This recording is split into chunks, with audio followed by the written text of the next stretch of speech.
Hello बच्चों, आइए प्रश्न को समझते हैं। प्रश्न दिया गया है तीन संख्याएं गुणोत्तर श्रेणी में है। यदि तीसरी संख्या में 64 की कमी की जाती है तो परिणामी संख्याएं समांतर श्रेणी बनाती हैं। यदि इस समांतर श्रेणी के दूसरे पद में 8 की कमी की जाती है तब पुनः एक गुणोत्तर श्रेणी बनती है। संख्याएं हैं। तो बच्चों, इस प्रश्न में हमें कुछ इस प्रकार से दिया गया है कि तीन संख्याएं हैं वो गुणोत्तर श्रेणी में है। जब तीसरी संख्या में से 64 की कमी की जाती है तो एक समांतर श्रेणी बनती है। यदि इस समांतर श्रेणी के दूसरे पद में 8 की कमी की जाती है तो पुनः एक गुणोत्तर श्रेणी बनती है। तो हमें संख्याएं बतानी है। तो इस प्रश्न में जो मुख्य अवधारणा का प्रयोग होगा वो कुछ इस प्रकार की होगी कि यदि a, b, c गुणोत्तर श्रेणी में है, गुणोत्तर श्रेणी में है, तब b की घात 2 बराबर होगा a गुणा c के। अब बच्चों, इस प्रश्न में अगर हम देखें, हमें दिया गया है कि तीन संख्याएं हैं गुणोत्तर श्रेणी में है। तो सर्वानुपात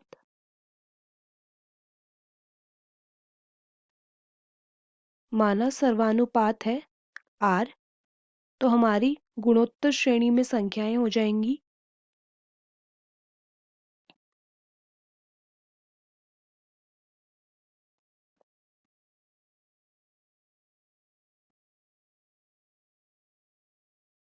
a,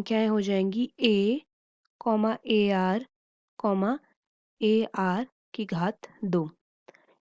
अब जब हम तीसरी संख्या से 64 कम करते हैं तो हमें समांतर श्रेणी मिलती है। तो अब समांतर श्रेणी क्या हो जाएगी?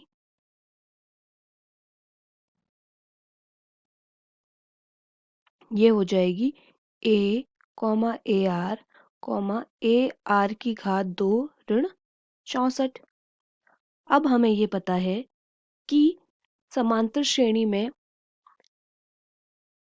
दूसरे पद का 2 गुना, इसका मतलब 2 गुना ar बराबर होता है पहले पद और तीसरे पद के सम के बराबर, और यह हम परिणाम के बराबर a धन ar की घात 2 ऋण 64 के बराबर।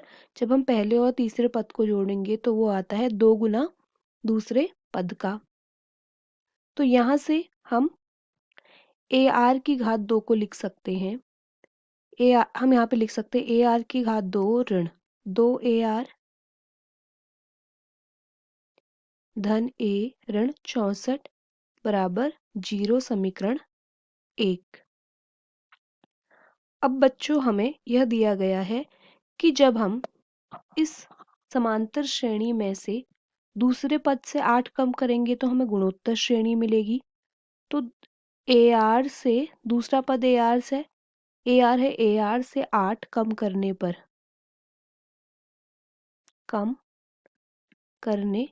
पर ये थी हमारी गुणोत्तर श्रेणी। अब इससे हम जब उसके दूसरे पद से 8 कम करेंगे तो हमें एक गुणोत्तर श्रेणी मिलेगी जो कि हो जाएगी a, ar ऋण 8, ar की घात 2 ऋण 64। अब ये हो जाएगी गुणोत्तर श्रेणी। तो जब ये गुणोत्तर श्रेणी हो जाएगी तो तब ar ऋण 8 की घात 2 बराबर हो जाएगा a गुणा ar की घात 2 ऋण 64 के, जिसे हम लिख सकते हैं a square r square a की घात 2 गुणा r की घात 2 धन 64 ऋण 16 ar बराबर होगा a की घात 2 r की घात 2 ऋण 64 a। तो ar की घात 2 ar की घात 2 कट जाएगा। तो अब हमें मिल जाएगा 16 ए आर ऋण 64A ऋण 64 बराबर 0, जिसे हम लिख सकते हैं 16 बाहर ले लेंगे तो ए आर ऋण 4A ऋण 4 बराबर 0। तो यहाँ से ए आर ऋण 4A ऋण 4 बराबर हमें 0 मिल जाएगा। तो यहाँ से हम सर्वानुपात का मान निकाल सकते हैं आर का, जो कि बराबर होगा 4A धन 4 बट्टा ए के बराबर। इसे समीकरण 2 हम ले लेते हैं। अब समीकरण 2 का मान समीकरण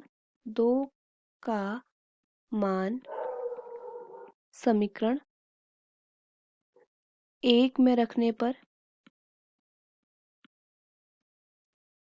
समीकरण 2 का मान समीकरण 1 में अगर हम रखेंगे तो हमें मिलेगा ए गुणा 4A धन 4 बटा ए इस पूरे की घात 2 ऋण 2A गुणा 4A धन 4 बट्टा ए धन ए ऋण 64 बराबर 0। तो यहाँ पे जो हर में ए की घात 2 होगी उससे ए हमारा कट जाएगा।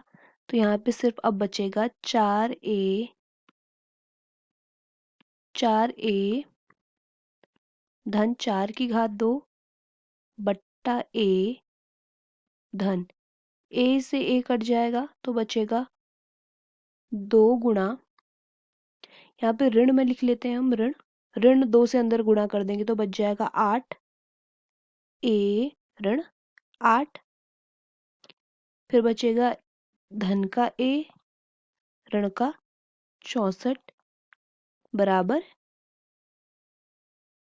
0। अब तो ये बन जाएगा 16A की घात 2 धन 16 धन 32A बट्टा ए ऋण 7A ऋण 72 बराबर 0। अब यहाँ पे लॉसअपर ले लेंगे तो हो जाएगा 16A की घात 2 धन 16 धन 32A ऋण 7A की घात 2 ऋण 72 ए बट्टा इस पूरे का बट्टा ए बराबर 0। अब यहाँ ए 0 से गुणा हो जाएगा तो 0 हो जाएगा हमारी दाईं तरफ। तो हमारी बाईं तरफ बचेगा 16A से जब 16A की घात 2 से जब 7A की घात 2 जाएगा तो बचेगा 9A की घात 2। अब 32A ऋण का 72A हो जाएगा ऋण का 40A अब 16 बच गया धन का बराबर 0। अब श्रीधराचार्य सूत्र से हम मान निकाल लेंगे ए का, तो ए हो जाएगा बराबर धन ऋण 40, माफ कीजिएगा 40 ऋण का 40 धन ऋण वर्गमूल ऋण के 40 की घात 2 ऋण 4 गुणा 16 गुणा 9 बट्टा 2 गुणा 9। तो यहाँ से a बराबर 40 धन ऋण 1600 ऋण 576 बट्टा 18, जो कि बराबर होगा 40 धन ऋण वर्गमूल 1024 बट्टा 18, जो कि बराबर होगा 40 धन ऋण 32 बट्टा 18। तो यहाँ से हमें a के दो मान मिल जाएंगे 40 धन 32 बट्टा 18 कॉमा 40 ऋण 32 बट्टा 18। तो a बराबर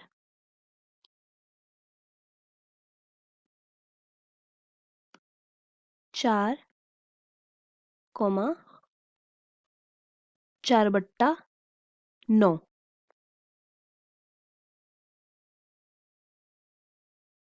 अब जब a बराबर 4 होगा, a बराबर 4 है, तो हम r का मान निकाल सकते हैं।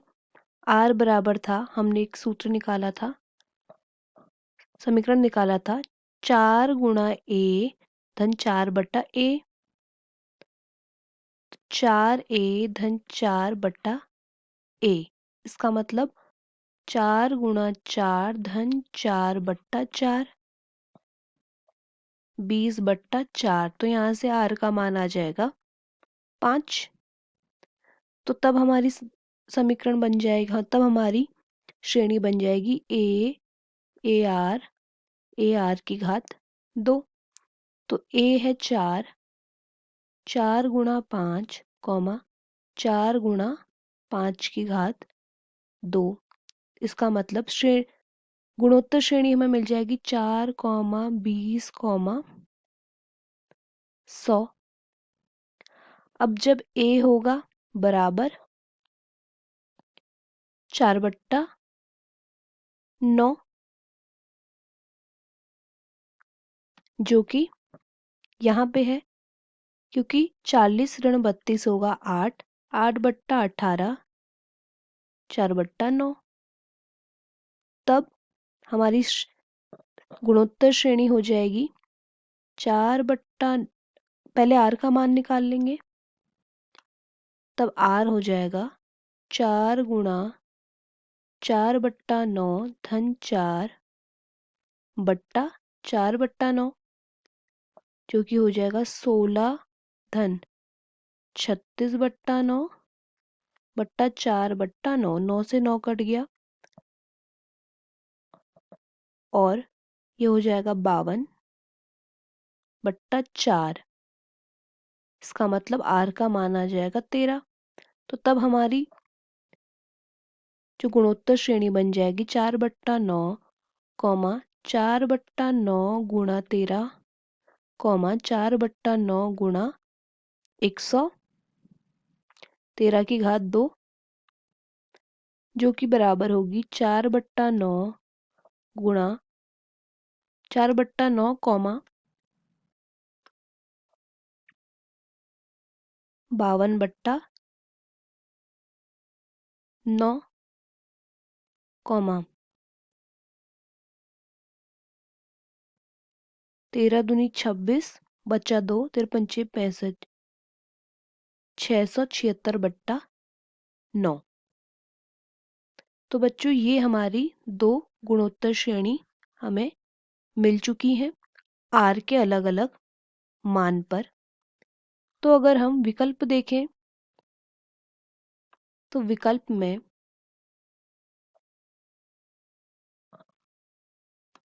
में इन दोनों में से कोई भी हमें विकल्प नहीं दिया गया है। 4 कॉमा 20 कॉमा 100 भी नहीं दिया गया है।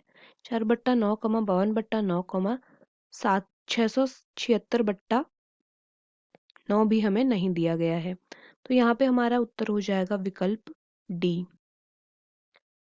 विकल्प डी हमारा उत्तर होएगा कि इनमें से कोई नहीं। आशा करते हैं आपको प्रश्न समझ आया होगा। धन्यवाद।